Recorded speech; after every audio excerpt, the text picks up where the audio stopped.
seems like a long time sometime and not a long time sometime. Yeah.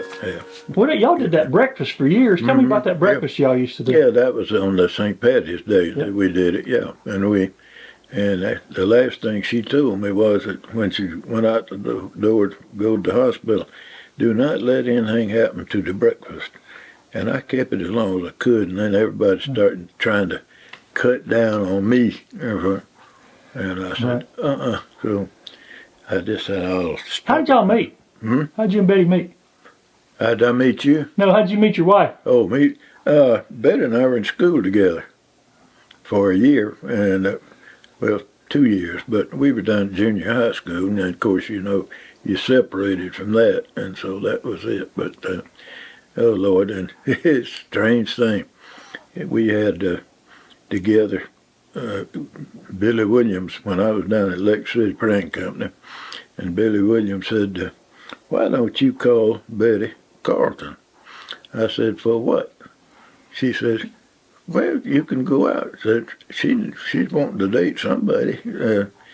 She must have, I don't know what it was all about there, but so she said, why don't you call her?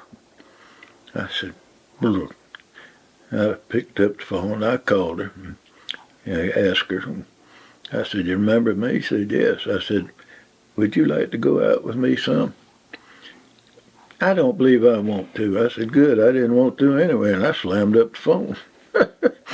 And I went out of town, came back that afternoon, and she says, Billy Williams said, Betty wants to talk with you. I said, for what? And she said, I think she changed her mind.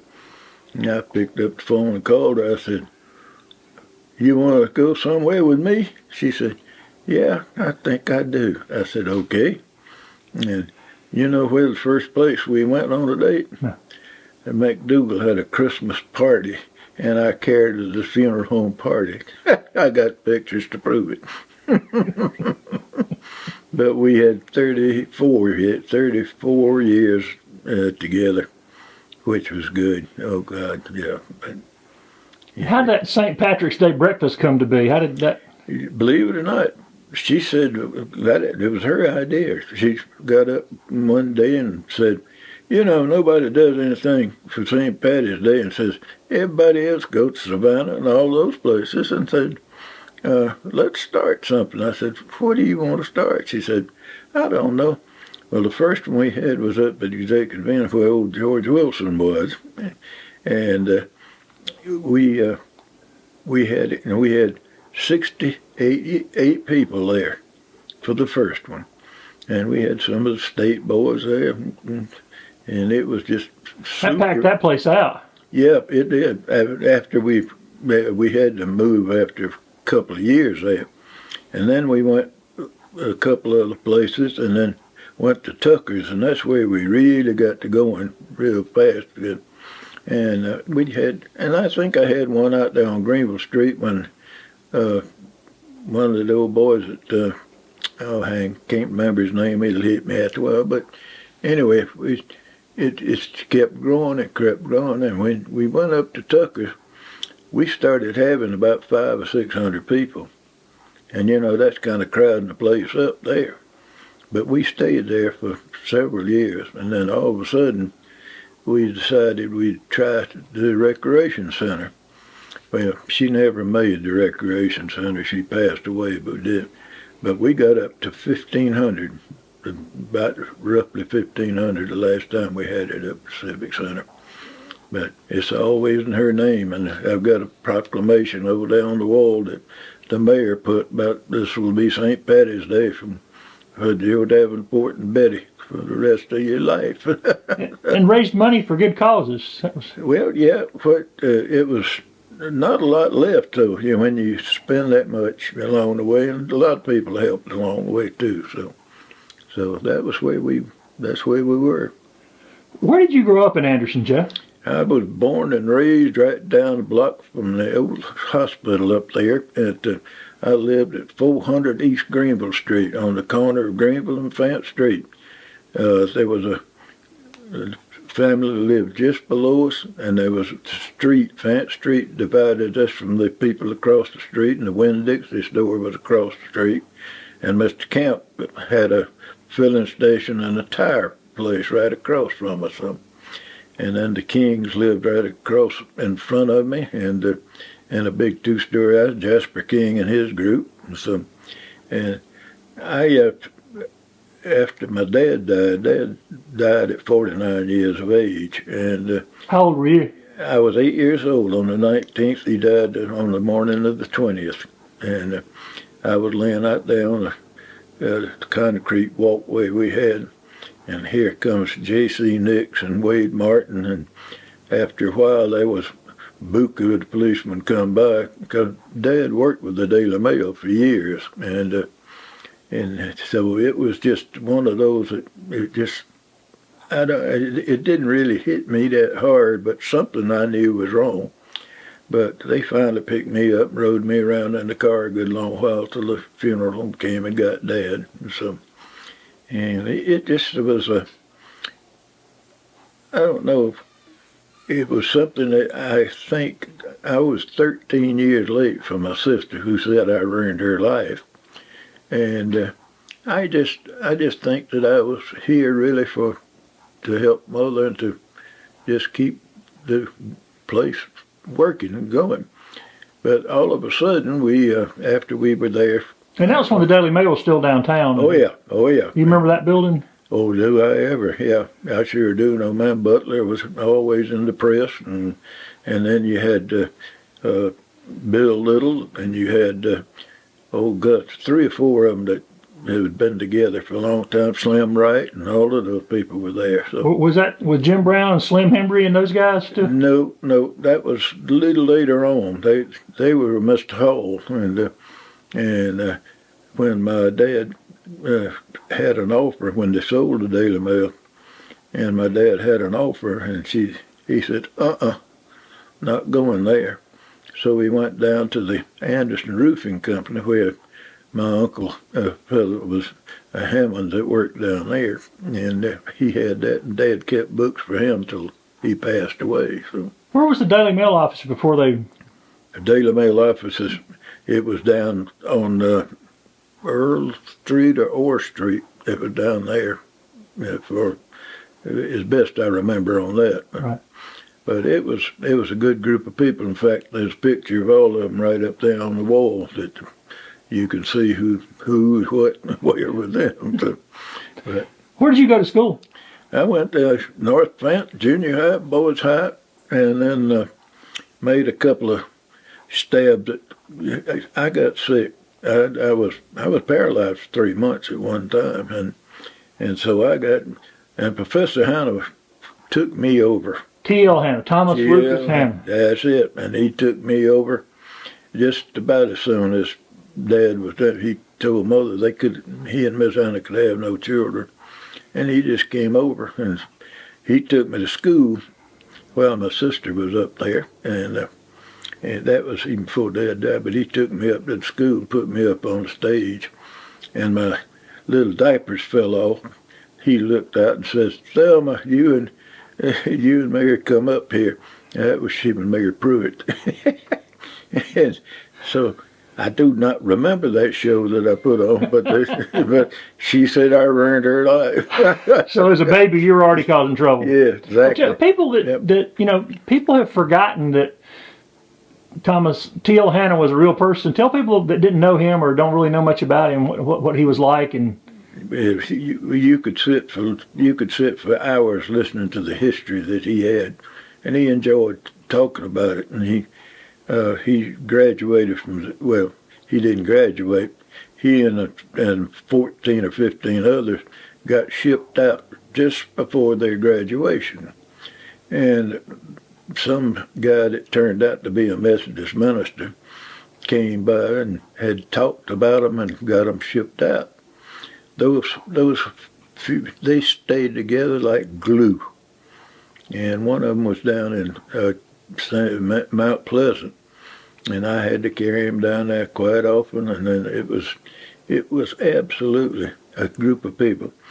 So finally, several years before he passed away, they asked him to come down there, and they said, "We want to give you your graduation." he said, "Does that count for the others?" I said, "No." He said, "Don't want it." So they brought the others in, and they got their rings. What was he like as a second father to you, sort of? Absolutely, absolutely. He taught me how to chew tobacco. About 10 minutes after I started, I was over the side of the porch where I was sitting, and that was all she wrote. But he chewed all that time. He bought it from down at the People's Pharmacy down on Main Street, right? And it was amazing. But I loved him to death, and he was just like a father to me. And Miss Hanna, of course, had bad health for a long time, and he'd buy peanuts by the bag, big old bag from somewhere, and then find it at Carolina Produce.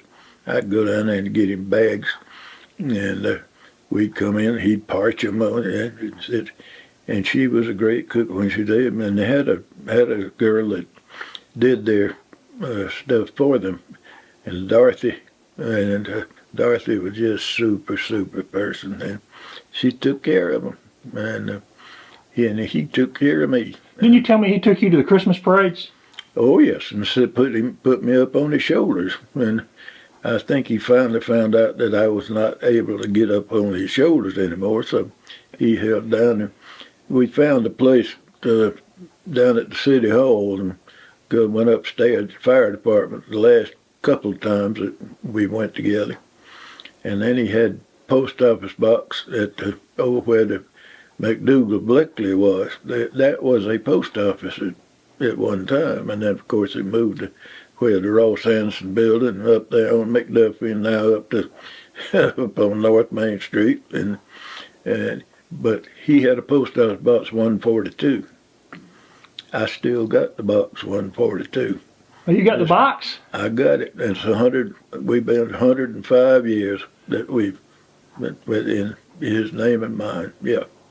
What were the Christmas parades like back then? Oh, the Christmas parade was great. Absolutely. There were floats decorated. I mean, honestly, they had scenes of things that really were happening, or the real Christmas spirit. But it would last you about 45 minutes to an hour. They had floats like they don't have anymore. It was fantastic what they did. And I thought it was real, with him, what he did, but he walked everywhere he went. Never had an automobile. And we'd walk down to the post office, we'd walk down to the drugstore, and we'd do this, that. And he didn't have a Pacific church. He was a Methodist, but he didn't have a Pacific church. And he and I just went around to different churches with him. And one, especially the Central Presbyterian, that he liked. Now that was downtown then, right? Yeah, downtown, sure, absolutely, right across from Duke Power. Yeah, people forget where the let me fix this light here, Joe. Right. Yeah, when did that church, it burned? Yeah, it burned. You remember when? No, I don't. But I remember the minister's house. Professor Hanna was at the Central Presbyterian Church. One morning we heard the fire truck just going everywhere. And you tell whoever that is. But he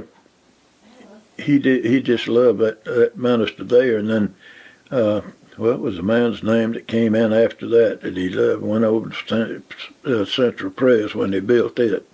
But he'd passed away by that time.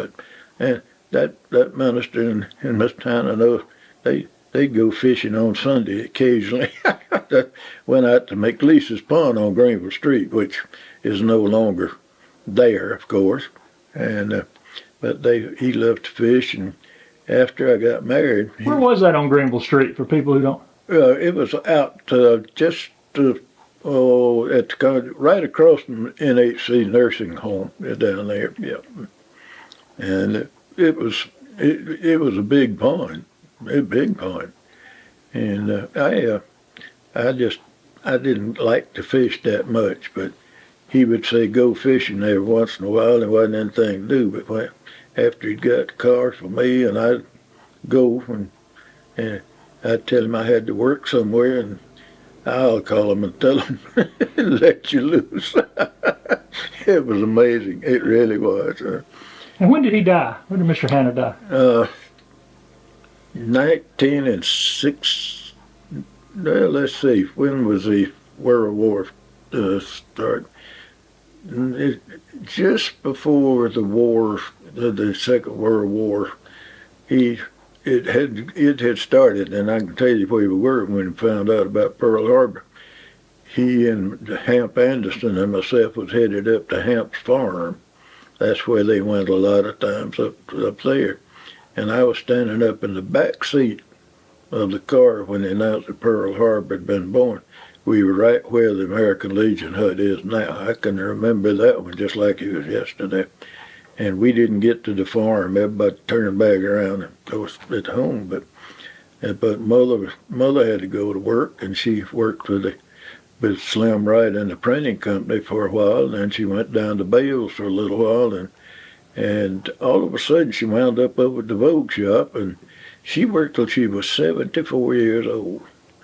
And I teased her and told her the only reason she worked that long was that she wanted to know what the gossip was in the community. A lot of people are going to be watching this and don't know what the Vogue shop is. Remind me. Yep, well, okay, it's North Main Street, right at the corner of Calhoun and Main, on the other side where the Glens had bought that whole building there. And gosh knows different things. There was a furniture store down at the end a while, and then Terry opened up one also up there for a while, and there were several other buildings in there, and but the Vogue shop was right there on the corner, and they had trade like you wouldn't believe going in there, and some of them just thought Mother put up the moon, and they had several others in there that were nice, and Miss Giesberg owned it, and so she was really happy right there. As happy as she could be. But then when I was in Washington, came home one afternoon, and there was a note on the kitchen cabinet right there, and she said, come to the room when you come home, which I thought was kind of strange. And I went into the room, and I said, Sporty, what's wrong? She said, I think I broke my hip. I said, oh gosh. And I got her into the car, got her to the hospital, and she went, and that's the last time she was at home. She stayed in the hospital for a while and then went up to the Latham nursing home for about 2.5 years. But that was just tearing me out of the frame. So, see, but I'd go almost every day up there, and I couldn't. It just finally wore at me, and so the doctors took me away for a little short while, and I had no idea. But Betty, they weren't actually in love together, but they got along. But you know how that is. So she said one Friday she called me up there. But Betty would go in and see her when the days when I didn't, and it was just that. But the thing that really, I guess, got me when one day that he called me up there and said, you better come up, and that was on a Friday. And I walked into the room, and the eyes were just bright like that, and I said, Sport, what's wrong? She said, I'm going to die. I said, you are? She said, yeah. I said, you know who I am? She hadn't known me for a while. She said, yeah, you're Joe. I said, myself. And I looked at her again, and I said, Sport, I said, what'd you say? She said, I'm going to die. I said, look, you lived a great life. I can remember saying it. I said, if you want to do it, you can. And I left and went, of course, up to the executive inn where George Wilson was and where we all met for coffee. What was that place? Where was it? What was the name of it? It was the executive inn or something like that for the college. I'm not sure what. It was close to the college? Yeah, no, it was up there on North Main Street, right? Oh, gosh, what's in there now? I'm trying to think. Well, there's still the hotel was there, you know. Oh, Calhoun? No, it's further up. It's way up north there. Chicola? No, goes further, way up there. It's on North Main Street where the one of the named places are still in it. And I'm trying to think, but George Wilson had it for so long, and we'd gather up there when I was in town. And that morning, Saturday morning, I was there with buku of them that always got together for the coffee. Pat and numerous others, Beckman, and all of those fellas. Phone rang. The girl came and said, "Mr. Davenport, the phone." I told them, I said, "Won't be back." I said, "Mother's dead." They said, "How you know?" I said, "When that phone rang and said I was here." Yep, that's it. And she was. And so we had the funeral, and so many people piled in there one of the nights that we had her there at the funeral home. When was that? She died in 1980, 88, I think it was, yeah. That's, some things you don't remember, some things you don't want to remember too, a lot of it, but she had lived a great life. And see, Dad, as I said, died when he was 49 years old, and so it was just Betty and I, and we could not have any children, and Betty served on the state DSS board for 9 years. And then I served every governor from Fritz Hollings all the way to one term of Beasley, and I saw Miss Haley then I decided that was time to come home. But McNair got me in a whole lot of trouble. That after 15 and a half years, nobody knew what, when, where, why. It was in the health area for so very long, and but that was what I was using a lot, and other things I were doing. So, what are some of the other places that were downtown that are gone now that you have good memories of? Oh, of course, Eford's, and the night it burned down, boom, and it went up. It was where Wellborn Shoes went, and then there was... What was it? That was Wellborn Shoes, and then down below was... No, you said it burned down. I don't know that story. Yeah, oh yeah, well... I knew Wellborn, but what was you said before it burned down? Yeah, it did on a night, because suddenly a fellow, I've forgotten the name of Wigginton, I think it was, if I'm not mistaken. Anyway, he had, remember the black class over there, but he had just left the building. Didn't probably get home, but that thing just exploded. And it was the most amazing thing that went on. Those firemen went in on that thing, and I promise you, we thought some of them were going to be killed because the roof came in between them. And I'm not sure it was Sears and Roebuck, I think, was in there next to it. I think I'm remembering that correct. And he was Mr. Wiggins, Hanna, no, I'm thinking of Hamp Wiggins, but whoever the band was, and I know Wells, when old age don't help you a whole lot, you know that. but anyway, it's and I was riding around on Duke Power bus with John and his brother, and John Bolt and several others that I used to ride with at night if I had nothing to do. And that was one of them, school, and it just boom. And lo and behold, I said something wrong. I was over about Orr Street when the bus came in on the 29 area, right? You know where that is, right? That comes in, Orr Street comes in down there. Had a beer joint over here, which we didn't partake, but we sure did find a lot of people that did. But anyway, it come up about a cottage. So I said, pick this thing up. He said, I'm on a schedule. I said, forget the schedule. Let's get to it. And I jumped off downtown. And I went running up there. And so Harry Hayes was there with the ambulance shortly. And so he and I stayed there to help. And when the roof fell in, we even grabbed the stretcher out of the ambulance and went down there. Nobody, thank God, was hurt. Nobody. But we lost our old ladder truck. We kept telling Mr. Jim Cathcart, pull it out from down there.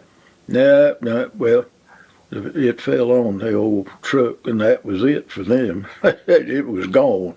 Now, some you mentioned the fire department. Somebody told me to ask you this story that you might know the history of it.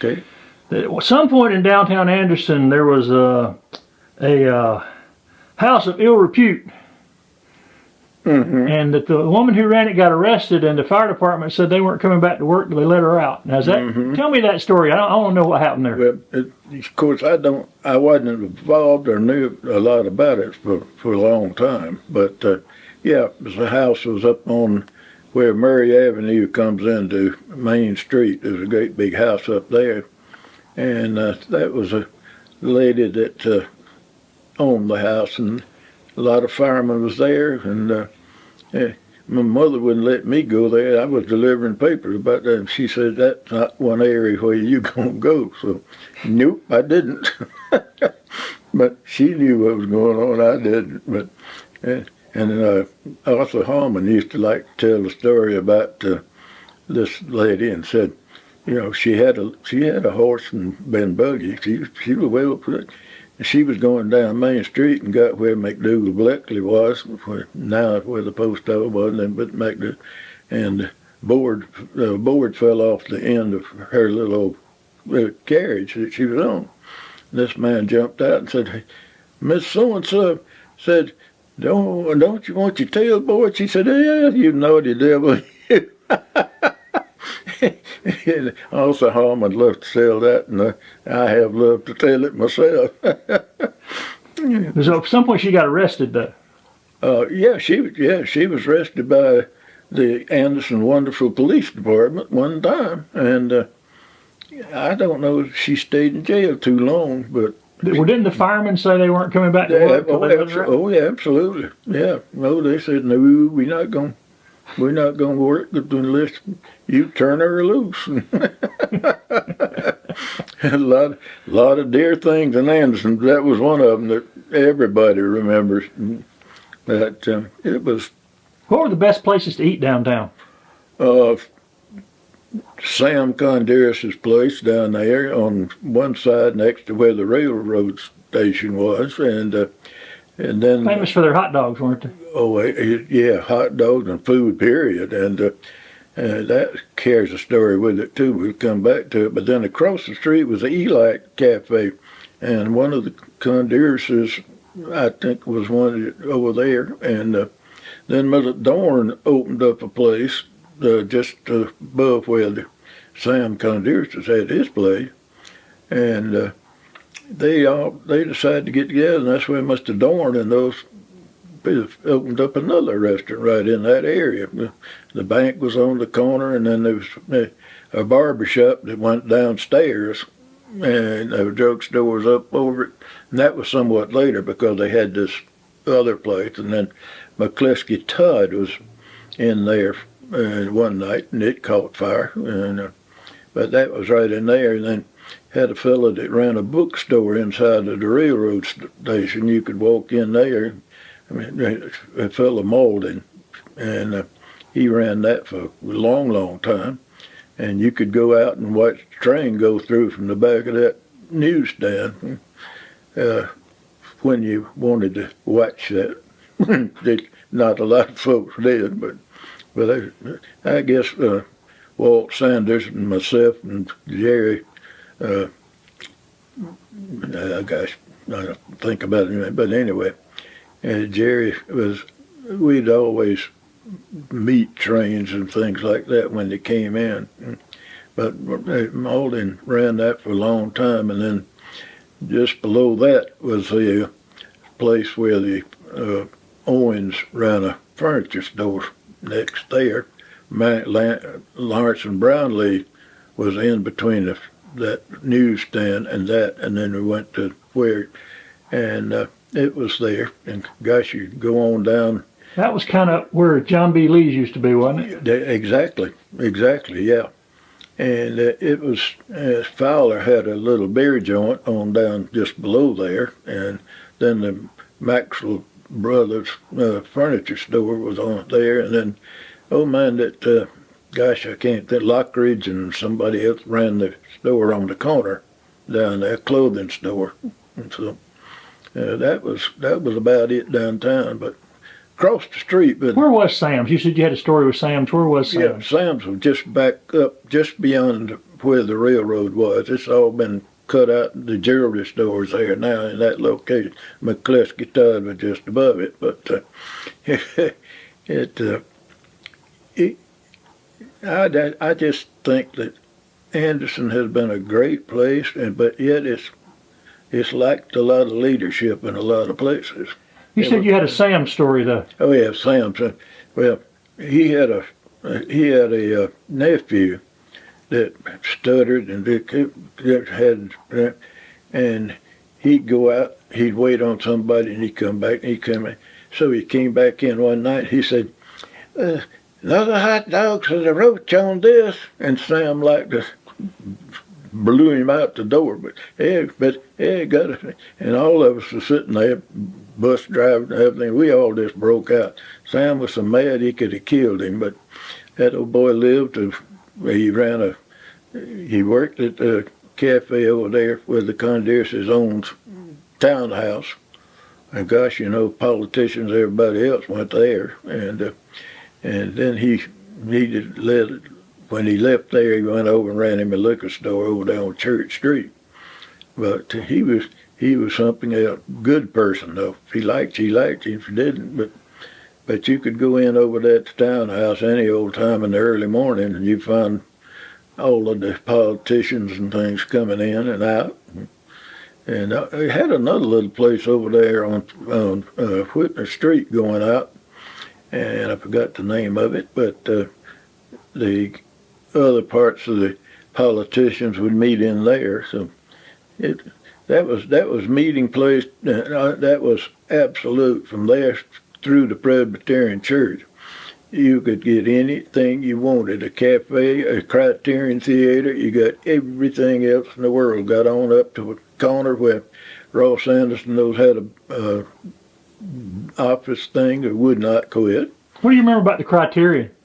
The Criterion was a place where they put on these little shows every once in a while, firemen and everything, dress up as blacks, and it was amazing. But the Criterion had I guess probably the kind of raunchy films that us boys would want to slip in, but I really didn't care for it. I didn't care for movies, period, for a long time. Still don't. And but I went to several, and I decided don't. But anyway, but all of the firemen were in on that little deal they had, all black faces, and it was it was amazing. And some of them got caught down there too. We had a nice fire department, but they were. I mean, every one of them was good to me. They helped me fold papers when I was carrying papers after Dad died, and it ended up you used to go to the paper office to get your papers, and you go, and they decided also that they'd want a fellow Cromer, and some of them started, and they helped me fold papers, and they had another boy, Gilmer boy, and then they helped him fold his papers. And so, what about the one thing I ran across, and you and I have talked about this before a little bit, is the downtown Anderson standpipe. People have forgotten there was a huge standpipe.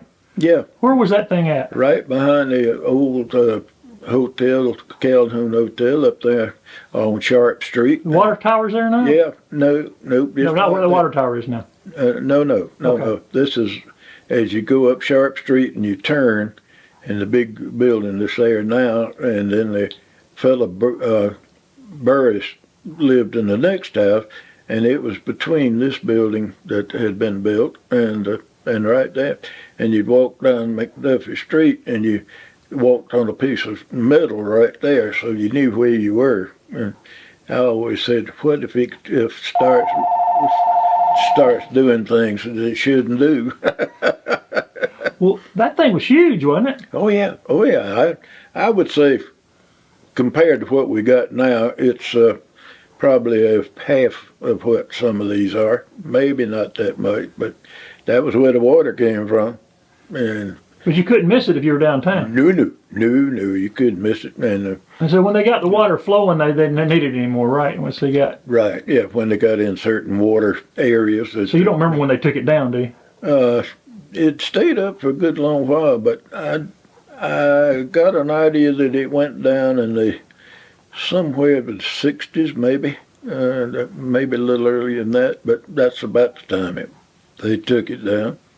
And then they built all these big water towers around, and I'm trying to think of where the first one was. I think it was the one on the north side of town, and then they had the next one was downtown, back of where the library is now, and still is. And then they built one out on the east side, another big one out there, and I can see one of them from here in the house when I get up off Reed Road going into the. But we had some of the Brissy boys that wanted to climb up on top of it, and they got themselves into all this kind of trouble. But I think Jake was the one that was a real problem. I don't think Bill was ever in that big. You know, Bill's almost older. He's older than I am, but he's still going. But what about? Do you remember when the Calhoun was still a place to be? yeah, oh gosh, the Lions Club met in there when it was there, and it had a big dining room. A lot of them went, and you had to go up on a level and then go into the dining room. Had a nice big one. The Lions Club met there for a long, long time, and a lot of other people met. You know, agriculture people I know. I remember one night that we got when I lived on Greenville Street, of course, and the ambulances had come down and they'd toot the horn about twice, and I went up and over the fence and jumped in, and away we went. And a fellow Thompson had been down there and ate a steak, and he got choked up on it, and there was not a thing in the world we could do, not one thing. But he was a good man. It really was. So. What about the Chicola, the Plaza? Do you remember when it was still cooking? Oh, yes, I remember it quite well. It was down, of course, on Whitner Street, and we went there a couple of times up on the second floor to see things you ought not to see as a grown or child. So they had movies, and some of the elite politicians was in there all the time.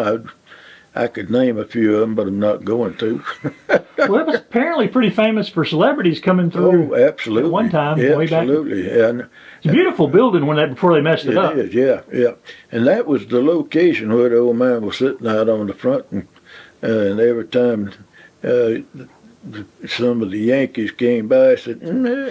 What about one thing I ran across, and you and I have talked about this before a little bit, is the downtown Anderson standpipe. People have forgotten there was a huge standpipe. Yeah. Where was that thing at? Right behind the old hotel, Calhoun Hotel, up there on Sharp Street. What? As you go up Sharp Street and you turn, and the big building that's there now, and then the fellow Burris lived in the next house, and it was between this building that had been built and right there, and you'd walk down McDuffie Street, and you walked on a piece of metal right there, so you knew where you were. And I always said, what if it starts doing things that it shouldn't do? Well, that thing was huge, wasn't it? Oh yeah. I would say, compared to what we got now, it's probably half of what some of these are. Maybe not that much, but that was where the water came from. And But you couldn't miss it if you were downtown. no, you couldn't miss it. And so when they got the water flowing, they didn't need it anymore, right? Once they got right, yeah, when they got in certain water areas. So you don't remember when they took it down, do you? It stayed up for a good long while, but I got an idea that it went down in the somewhere in the 60s, maybe a little earlier than that, but that's about the time they took it down. And then they built all these big water towers around, and I'm trying to think of where the first one was. I think it was the one on the north side of town, and then they had the next one was downtown, back of where the library is now, and still is. And then they built one out on the east side, another big one out there, and I can see one of them from here in the house when I get up off Reed Road going into the. But we had some of the brissy boys that wanted to climb up on top of it, and they got themselves into all this kind of trouble. But I think Jake was the one that was a real problem. I don't think Bill was ever in that big. You know, Bill's almost older. He's older than I am, but he's still going. But What about, do you remember when the Calhoun was still a place to be? yeah, oh gosh, the Lions Club met in there when it was there, and they had a big dining room. A lot of them went, and you had to go up on a level and then go into the dining room. Had a nice big one. The Lions Club met there for a long, long time, and a lot of other people met. You know, agriculture people. I know. I remember one night that we got when I lived on Greenville Street, of course, and the ambulances had come down and they'd toot the horn about twice, and I went up and over the fence and jumped in, and away we went. And a fellow Thompson had been down there and ate a steak, and he got choked up on it, and there was not a thing in the world we could do, not one thing. But he was a good man. It really was.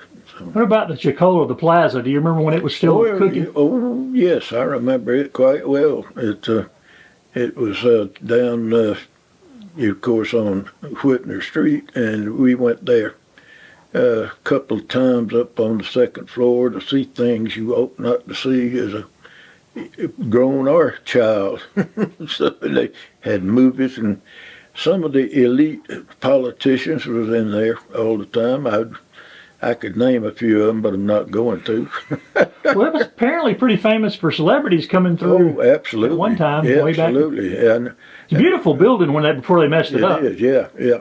And that was the location where the old man was sitting out on the front, and every time some of the Yankees came by, I said, you said, you'd think you whipped us, but said, here we is, or something. He had some saying they did. And they tried to put him in jail one time for it, but this was long back. This was when but when it became the plaza, fellow Arnold was the night man there, lived close to me off Greenville Street on Fence Street down there. And we boys had been out playing, and we'd wake the poor old man up in the daytime. But hey, we didn't have much else to play. But it was amazing. I mean, honestly, I would not change anything in my past to certain points. And we had a great time. Leland Sadler lived just back in my house there, ran the Pure Oil Company for years, and he drove like a maniac. He picked me up, carried me with him several times. Finally, Miss Sandler told Mother, said, Leland don't have good sense, and I said Joe don't need to be with him. So Mother kept me from riding with Mr. Sadler, and so Mr. Sadler finally he came coming in off of River Street one night, and he had a wreck down there at right where the intersection of Shockley Ferry Road is. Now, he went in the hospital, and old Bland Dubose was the patrolman, and Dubose said. He said to me one night, I was up around the hospital, and he said, let's go upstairs and see Leland. He walked up there, and he said, I told you, old son of a gun, that you're going to be killed with that automobile one day. He said, if I'd been gone 10 miles faster, I wouldn't have been there. Him laying up in bed about to die. Dubose said, some things you just don't want to know about, do you? And Dubose was a character too, and on the highway patrol, and he'd come by the fire department, pull up down there, and yak with the boys, and go on, always sarcastic toward them, and this type of thing. One night they went out, and while he was doing his preaching on the inside the fire department, I guess everybody wants to call this morning, but they not gonna get me, thank goodness. But anyway, they went out there and put one of these things that blew up. How they used to do things. You'd put them around spark plugs or something. And they thought, well, now we're going to see him. Well, he came downstairs, he cranked it up, and away he went. They said, we put that thing on there. Well, he got to Williamson, and that's when the thing went off. Supposed to go off, did it? And he came back, and he was cussing those firemen like you would not believe. But Bland was a good patrolman. He really was. But did a lot of good for this area. Earlier we were talking about Daily Mail and stuff. What do you remember about Wilton Hall? I know you knew Wilton. Oh yeah, yeah. Well, yeah, as I said, he wanted Dad to come with him, but I don't know what it was. But Dad didn't want to go. But Mr. Hall, he and I was on opposite sides on several times, but he was always good in the spot. And when I was with Booster Club, head of it, oh, he supported that like you wouldn't believe. And it was an interesting, really an interesting time. Mr. Hall did a lot of good for this community. A lot of things he was accused of, I guess was so, but he did a lot for everybody. You take Christmas comes around or something, some of these elderly people that are maybe members of the church, maybe just somebody he knew, he'd send out some nice package to them. And I remember that he wanted me to come to work with him one time. That was when both of us were deacons over at the First Baptist Church. See, I was the youngest person ever elected a deacon over there. So one night he called me in and said, "I want you to do me a favor." He said, "We got to get rid of Court Flint." He said, "I want you to make a motion tonight, and I'll second it." I said, "Mr. Hall, you make the motion, and I'll second it. You had 48 deacons in that church, and you just wasn't going to make that mistake. Thank you very much." But he was a character, though, in his way. But, he never drove. Ms. Hall drove everywhere he ever went. He never was in a... Why was that? I don't know. I have no idea. It just a quirk that he had. But when he had Hurley Batters and Kerry Hayes and that crew down there, and that was something else. And they wrote a story about me one time that something about me down on the city hall, and I was saying something to somebody, and Kerry wrote an article in it. Joe Davenport quote so on the corner, and Hurley called. I said they put in there others, Mr. Davenport and others, and I've been known as Mr. Others ever since with those Kerry and then both of them, but both of those are gone dead. But we had a heck of a lot of fun. It was, you didn't know it, but Jim Brown was on the Daily Mail and Bob Herndon was over on the Daily Mail with the extension of his knowledge way beyond the story that he knew about. And Bob was great, and he was a good friend of mine, and we've. When he started to get the way he was going to die, he left Daily Mail, went over to Michelin Tire, and he did a good job over there. But something happened to him, and so he died. And he told his wife, said she was saying, "What am I going to do? What am I going to do?" Well, Margaret, a great person, but she didn't know. I mean, she just didn't have. He said, "When I die, you let Joe." And I did for a long time. But yeah, those two kids were super. And I went up there after Betty passed away. I went up there every Christmas, and for a long time. And that kind of faded away as my age came. And the others, Phil Silverstein and several others that was always in there, and it was. I call Roz every once in a while now. She's still living. You mentioned First Baptist. You've been part of Baraka class a long time. Oh yeah. We got a lot of newcomers that always need to hear this story. Tell people what the Baraka class is.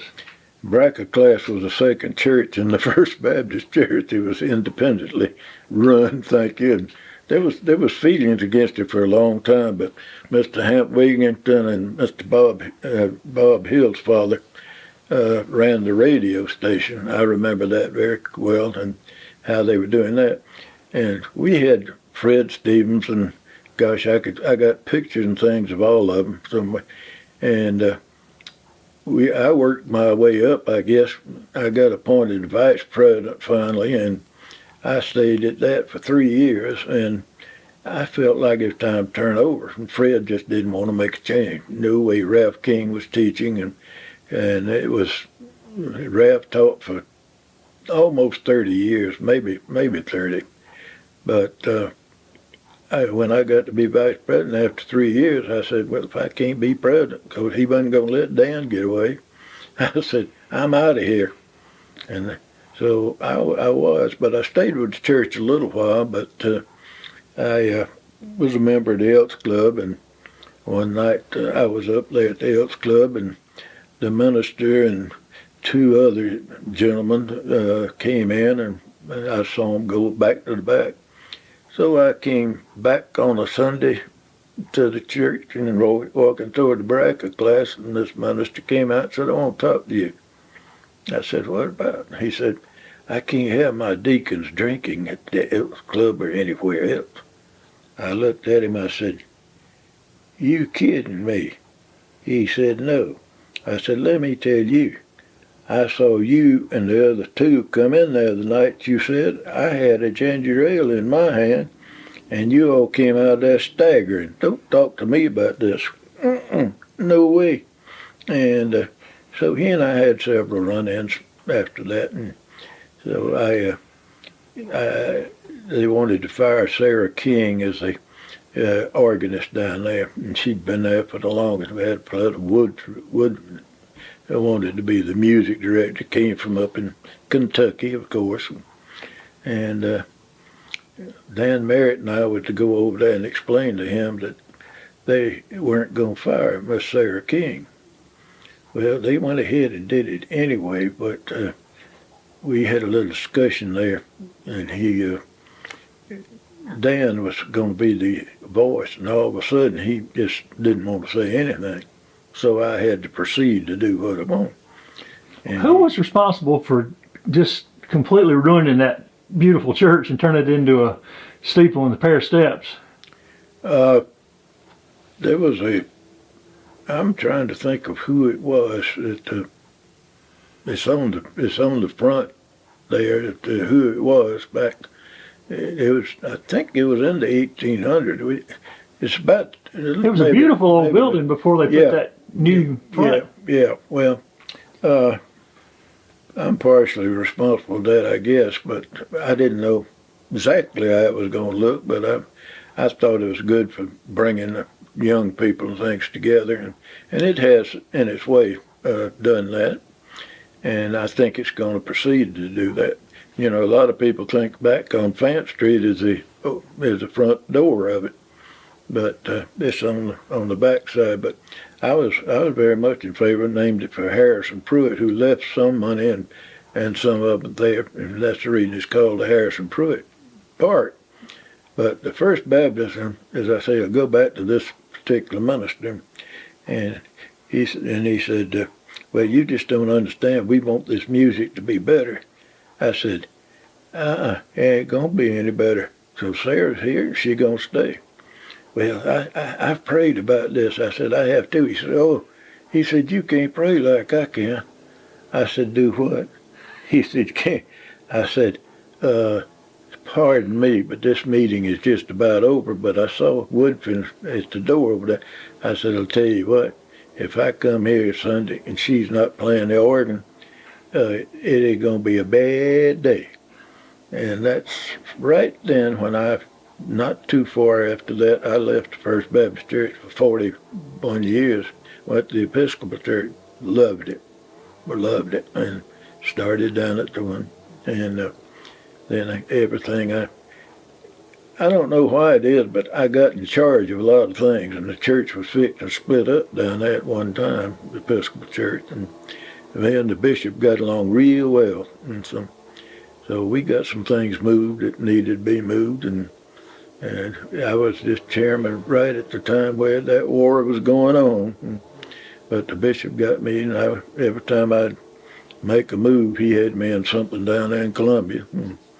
because he knew I was going to be in Columbia a lot, and I did. But What do you know about the old Masonic Lodge downtown? That's allegedly, from what we can find, the oldest building downtown. There's a 500-seat auditorium in there, right? Or there yes, yeah, but used to be the place where everybody went for. oh yeah, yeah, and it was right.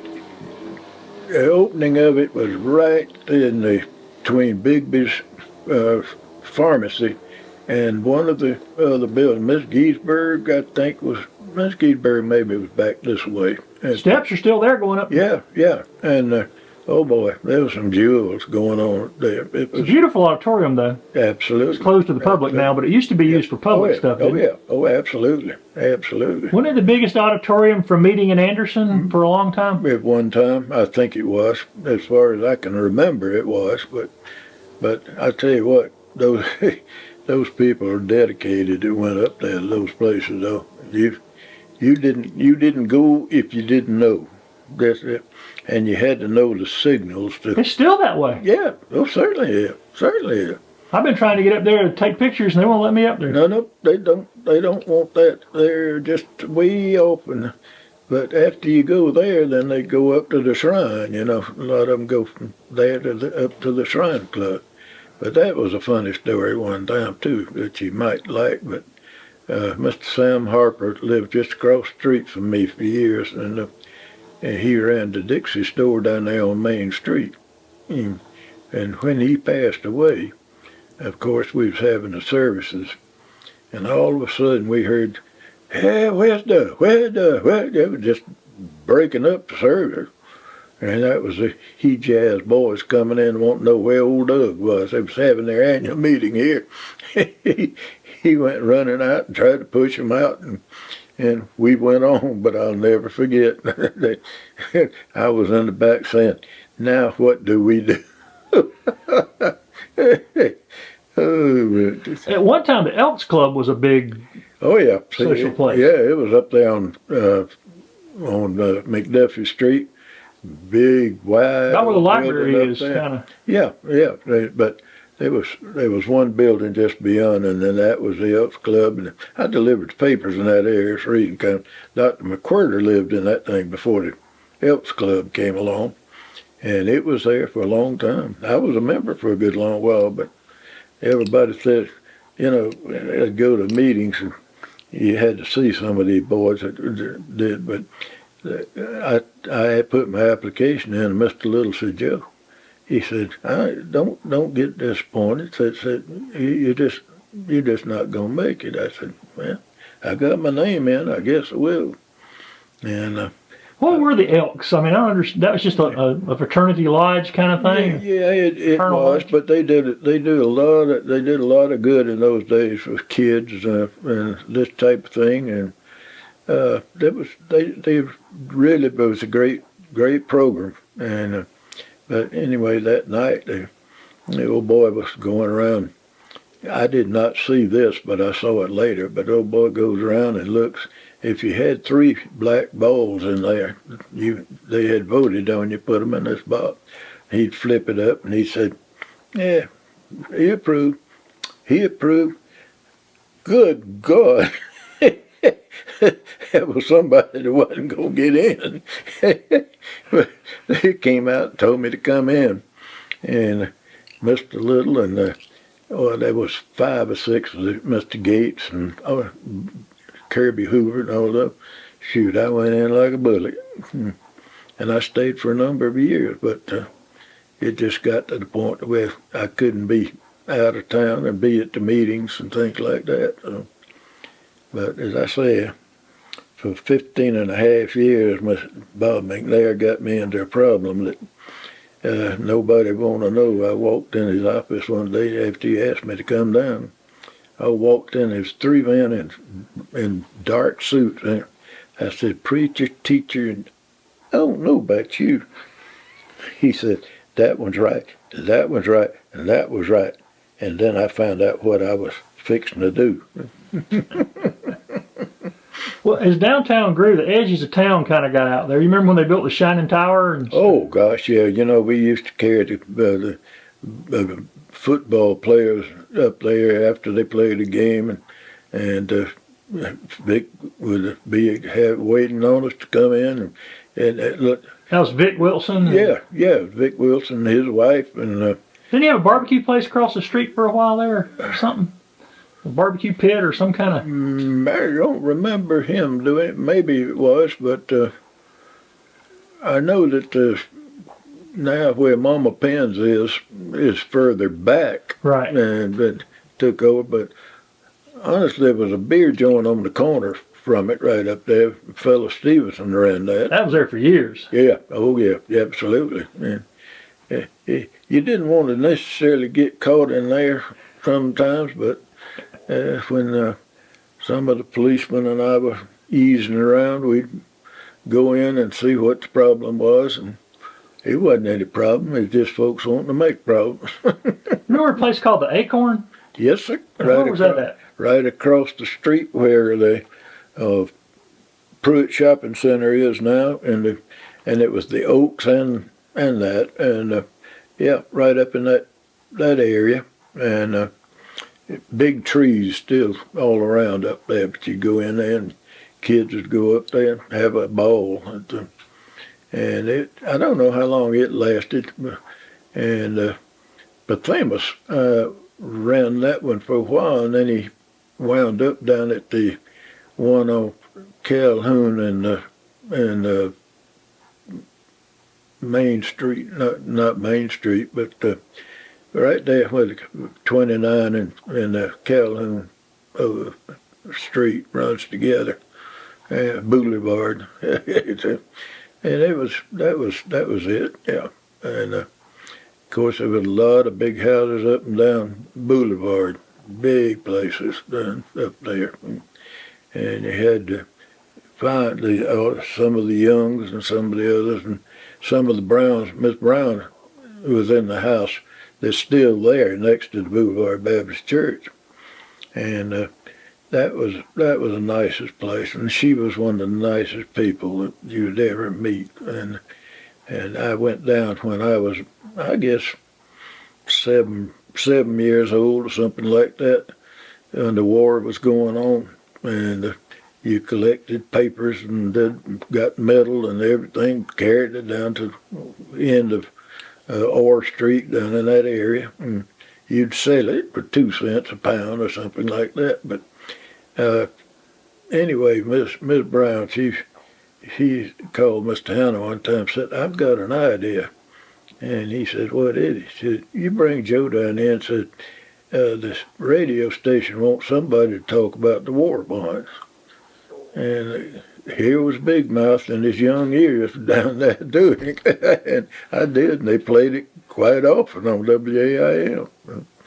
So it was amazing, but I loved radio. I really did. I went down there to that station early in the morning, and fella Coggins was on there, and I had to go down and stand there and yak with him, and I'd get my bicycle and ride back up, go to school. And it was, and Betty Jo Black, it was there. She ran the station for a long time. Warnock was the manager of it. And one day, what station was this? WAIM and WHNS, I guess it was at that time. He had a television station, and then later. I remember WAIM, yeah. Mm-hmm. But Warnock was the chief cook and bottle washer. And if he liked you, he liked you. And if he didn't, he didn't. And he and I clashed several times, but I won out, so it wasn't any problem with that. And that was before Wilson bought it, too, wasn't it? No. That was after Wilson owned that thing the whole people forget time. he had the TV station, the radio station. Then he built just around the corner from each other. down on the street behind, yeah. Mm-hmm. Sure did. But there've been a lot of folks that I have had the pleasure of meeting, and some. What about? A lot of people know there was a Coca-Cola plant here. That's correct, down on Orr Street. But a lot of people don't know there was a Pepsi plant here. Yes, and that was up on North Main Street, right where the big building is, just across from Fire Station 2. Big long building. It was Coble Dairy after that, wasn't it?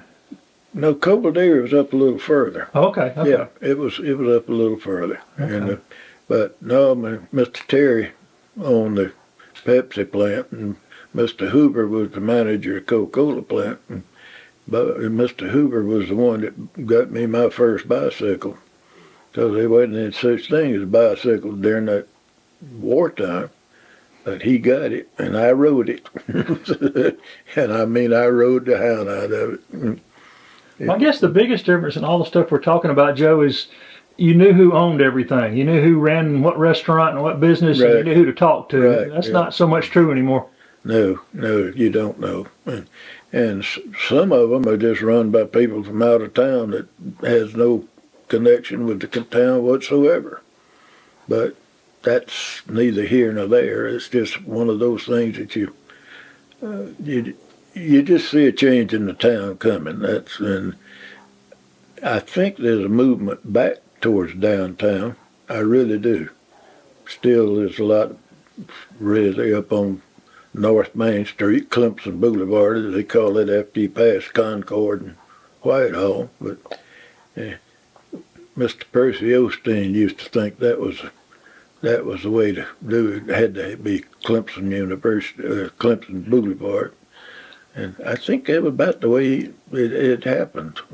But then Woodfin was the city manager when they talked about it. He was worried about that traffic at that time. And I told him, I said, well, I got a solution for you. He said, what's that? I said, when you get up there, if you go to the right, they can go on up the old road, and go to the left, it come back towards town. It will work. And he said, well, how you mean divide it up? I said, then out in California, they build a great big ramp up above it. And I said, you let them get up there on that? He said, I don't think we can afford that. I said, you may not be afford not to. But that was one of Davenport's suggestions. But Woodfin was good. And I was in with him very, very good. And he kept wanting to do something. Darwin Wright wanted to set me up to be heading up to build a new city hall, period. Well, I come to find out while I was trying to help, he was trying to stop it. He didn't want it done. And I thought that was sweet, but anyway, That was the bad side of knowing everybody and everything, wasn't it? Yes, it was. You knew who was up to what. Yes, certainly was. Who their mom and daddy was. Yeah.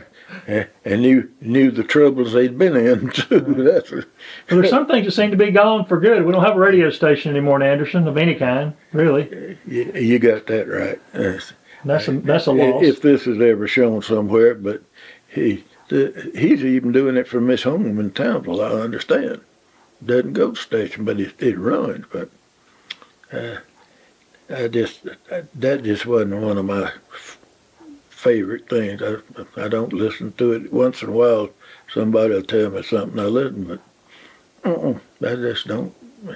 But it was amazing, some of the things that's going on in this town that I've been right in the middle of. But talking about building a new city hall, and he was out saying that he didn't want one. So I went into Woodfin one day. I said, we need to do something, because these fire trucks can't keep running out on Main Street. Just not going to work. I said, what would you like to do? He said, I really would like to build a fire station since we can't have a new city hall. I said, well, what do you think we can do? He said, come by in the morning. I went by that morning. He said, I think we can build it on, I said, 10 mills? He said, no. I said, let's cut it back to 7. I said, I think we can build it on 7 mills. Well, Herb Ryder and I went up to breakfast up at Shoney's at that time, and we sat, Mr. Casey was sitting there next to me, and I got to talking about it, and I said, it sure would be nice to have a new fire station downtown, because it can't be. I'm not going to raise any taxes. I said, Francis, don't you understand that all those fire trucks that got your name on it not going to be there forever? You build a building, your name's going to be on it. Of course, Francis and I were very close. He was a good man. He kind of shuffled his feet, and about that time he said, let me out of here. I got to go. Herb says, you sweet old Bob, you just built yourself a fire station. I said, think I have. And that night, the council met, and it was unanimous except for Mr. Wright, who voted against it. Well, we got it built up there, and it was, I think it's a great fire station right now. Maybe there's different things, but I think the reputation of our city fire department is still one of the best. Absolutely, absolutely, yeah. So you've had a lot of good memories. Oh yeah, oh gosh, yeah. I've been over to Atlanta to buy new fire trucks, and we'd ride all over Atlanta, and Mr. Casey was there. We went down one time. They took a big ladder truck down through there. I got on this side of the back of it, and Mr. Casey was on the other. And he got to running into tree shrubs and all that, and just about knocked him off and bruised him up. I told him, I said, next time you know where the center of the truck is, don't you? Hey, Lord. What do you want people to remember about Joe Davenport? 15 years, 20 years from now when you're gone, what do you want people to remember? That I was a good citizen, and I tried my best to do for everybody, which everybody's always trying to say, what did he do? Well, I have always said to them, if you knew as much about me as I know about you, I don't think you would ask these questions. And so I want them to remember me as a good citizen, trying to do what I could possibly do for the community, for the state, and in the nation. A lot of things that I've done up in Washington that I totally appreciate. And the old saying goes, if they like it, they like it. If they don't, I don't care. Does that put an end to that? Well, I think we're done.